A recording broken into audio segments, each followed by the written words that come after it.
When you look at this instrument, what's the first thing, aside from the obvious,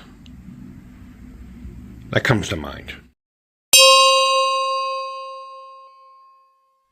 What's up, everybody? Welcome back to the channel. I'm so glad you're here. I say that usually at the end, but I think it's important that I start saying that in the beginning. I genuinely believe, whether we get along or not, whether we agree or not, I'm genuinely grateful that you're here. So today I want to talk more on a philosophical level. Put a little philosophy into my instrument here, and this is a perfect example of what I wanted to talk about.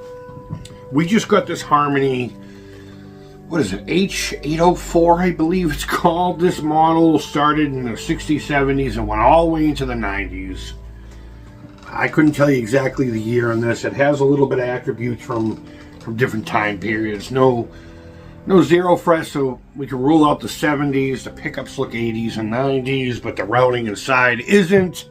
This bridge screams 80s, or the tailpiece, so who knows? And that's just part of the journey of the instrument. Every instrument that you get secondhand, fourth hand, or 100th hand, has a journey, and this one most certainly does.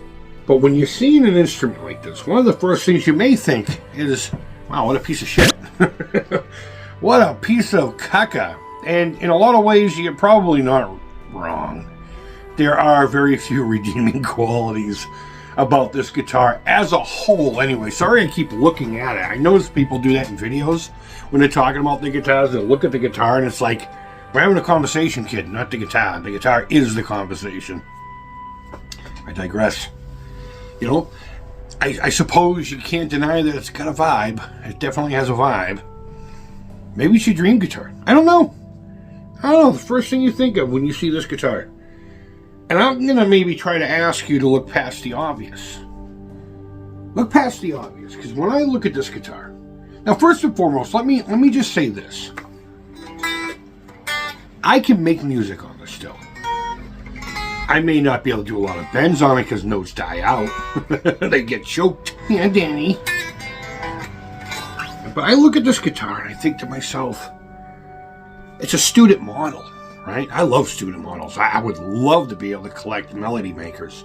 There's just something about them that I absolutely love. I would love to get a single cut, you know? But I love student models, mainly because some kid got this maybe on Christmas. And maybe that's why I'm thinking about it. We just put it together. Maybe that's why I'm thinking about it. But some kid got this on his birthday.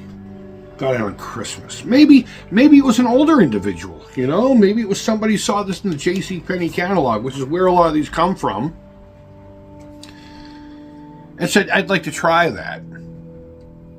And I wonder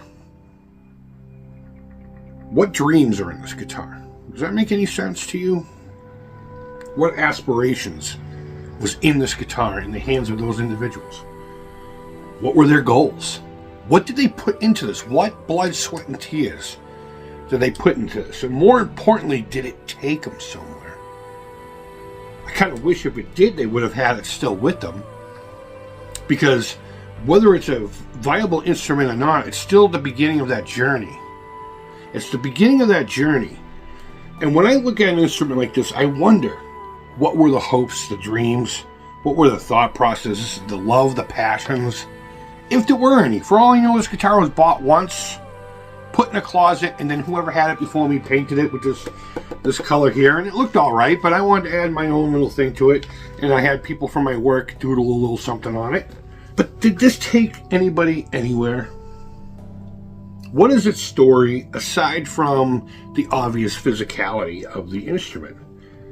And I suppose at the end of the day, it is, regardless of the quality of the instrument, look past the obvious and look for its soul.